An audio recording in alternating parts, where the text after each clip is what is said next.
Hariom Umanand ma'am Om Shanti ma'am ओम ज्ञान ma'am आप सभी दर्शकों का हमारे चैनल पर स्वागत है। आज हम लोग बीएड थर्ड सेमेस्टर के अंतर्गत प्रतिपूरक कौशल के विकास के लिए कार्यात्मक आकलन, ये हमारा टॉपिक है। इसका हम लोग बस अर्थ समझने का प्रयास करेंगे, फिर इसके बाद इस टॉपिक का हम लोग डिटेल में अध्ययन करेंगे, क्योंकि इस टॉपिक के अंतर्गत बहुत महत्वपूर्ण गतिविधियों को अपनाते हुए अध्यापक को विद्यार्थियों को पढ़ाने के लिए ट्रेंड किया जाता है, प्रशिक्षण का स्वरूप तैयार किया जाता है। आते हैं हम लोग इसको पहले देखते हैं, प्रतिपूरक कौशल क्या है। प्रतिपूरक कौशल की अगर हम बात करें तो जैसे आप व्याख्या दे रहे हैं, व्याख्यान कौशल का आप प्रयोग कर रहे हैं, परंतु कोई विशेष बालक है जिसको कम सुनाई देता है या किसी को शब्द से कोई समस्या आती है, तो आप क्या करते हैं कि शब्द, समानार्थी शब्द और सरल शब्द का प्रयोग करके उसे समझा देते हैं। कहने का ये तात्पर्य है कि कौशल के साथ साथ कोई विशेष छात्र के लिए उस कौशल के अलावा, उस कौशल के सहयोग में जो हम अतिरिक्त गतिविधियां अपना करके अधिगम कराने का जो प्रयास करते हैं, उसे हम प्रतिपूरक कौशल कहते हैं। तो अध्यापक जब विशेष छात्र को या समस्यात्मक छात्र को के लिए कौशल के सपोर्ट में, सहयोग में, कौशल की विभिन्न प्रक्रिया को अपना करके शिक्षण कार्य करते हुए उसके अधिगम की सफलता के लिए जो आकलन करता है या अधिगम को सफल बनाने के लिए जो अनुमान लगा करके अपनी गतिविधियों में प्रयोग करता है, उन्हीं सब बातों से संबंधित यह टॉपिक है, उसी का हम लोग अध्ययन करेंगे। आइए पहले इसके 2-3 शब्दों को तोड़ के बताता हूँ, फिर पूरे टॉपिक का एक साथ अर्थ बताता हूँ।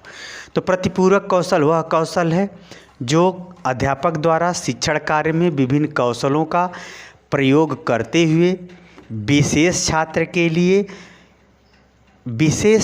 लिए यहाँ पर कम दिखाई देने वाला छात्र, कम सुनने वाला छात्र, विकलांग बालक, मंदबुद्धि बालक, अन्य बालक कोई भी हो सकता है, यानी उन विभिन्न कौशलों का विशेष छात्रों के लिए जो मैंने बताया अभी, विभिन्न प्रकार के जो विशेष छात्रों के लिए विशिष्ट प्रक्रिया अपना करके, यानी जो कौशल है उसी में वह विशिष्ट प्रक्रिया अपना करके कौशल का उपयोग करते हुए यदि शिक्षण का कार्य करता है या पढ़ाने का कार्य करता है, तो उसे हम कहते हैं प्रतिपूरक कौशल। यानी कौशल के सहयोग में कौशल की गतिविधियां अपना करके शिक्षण कार्य करना क्या कहलाता है? प्रतिपूरक कौशल। प्रतिपूरक कौशल हुआ यानी ये प्रतिपूरक कौशल का इस प्रकार से विकास किया जाना चाहिए कि अध्यापक कक्ष में जाए तो उसे विभिन्न प्रकार के विभिन्नता युक्त छात्रों को समझाने में किसी प्रकार की कोई दिक्कत न आए, यानी वह उसमें भी विशेष कौशल का रूप, योग्यता, क्षमता विकसित करते हुए पढ़ाने जाए, ताकि किसी भी प्रकार का जो समावेशी शिक्षा के अंतर्गत जो सभी प्रकार के जो छात्र हैं उसमें विशेष प्रकार के छात्र को समझाने में उसे कोई दिक्कत न हो। अब कार्यात्मक आकलन क्या है ये देखना है। चूँकि अध्यापक जो है प्रतिपूरक कौशल की योग्यता, क्षमता को लेते हुए शिक्षण कार्य करता है। कार्य क्या करना है उसका? शिक्षण का कार्य। शिक्षण के कार्य के अंतर्गत कक्षा में पढ़ाना भी है, प्रयोगात्मक कार्य भी कराना है, साथ में आना जाना या सर्वे भी कराने हो सकता है, प्रोजेक्ट संबंधी भी कार्य हो सकता है, व्यवहारिक कार्य हो सकते हैं, सांस्कृतिक कार्य हो सकते हैं, नृत्य, संगीत इत्यादि कोई भी कार्य हो सकते हैं। तो यानी यह जो प्रतिपूरक कौशल का विकास कर अध्यापक के अंतर्गत शिक्षण को ध्यान में रखते हुए, यानी कार्यात्मक क्या है? शिक्षण, और शिक्षण का कार्य करने के लिए ही ये विकसित किया जाता है। और यह जब शिक्षण का कार्य करने के लिए प्रतिपूरक कौशल का विकास किया जाता है, तो इस प्रतिपूरक कौशल का हमको आकलन की भी ज़रूरत होती है कि जो मैंने कौशल के सपोर्ट में दूसरा कौशल विशेष रूप से जो विकसित किया है शिक्षण के लिए, वह हमारे शिक्षा के उद्देश्य को पूरा कर पा रहा है कि नहीं, ये भी ध्यान रखना होता है। हम जो छात्र को सिखाना चाह रहे हैं वो सिखा पा रहे हैं कि नहीं, अधिगम छात्र उस प्रतिपूरक कौशल के आधार पर जो चीज़ मैं सिखा रहा हूँ उसमें छात्र रुचि ले रहे हैं या नहीं, इसका भी आकलन करना पड़ता है। जो चीज़ मैं समझाना चाहता हूँ छात्र समझ रहे हैं कि नहीं, ये भी ज़रूरी होता है। जो मैं ज्ञान कराना चाहता हूँ, जिस ज्ञान का विकास मैं प्रतिपूरक कौशल के माध्यम से या समानार्थी गतिविधियों का सरलतम रूप अपना करके उसे सिखाना चाहते हैं, उसके माध्यम से उसका ज्ञान का विकास हो रहा है कि नहीं, इसका भी आकलन करने की ज़रूरत होती है। उसके व्यवहार में परिवर्तन यानी अधिगम हुआ कि नहीं, इसका भी आकलन करना। अगला है कठिनता स्तर। जो चीज़ मैं समझा रहा हूँ पहले की तुलना में सरल रूप है या नहीं।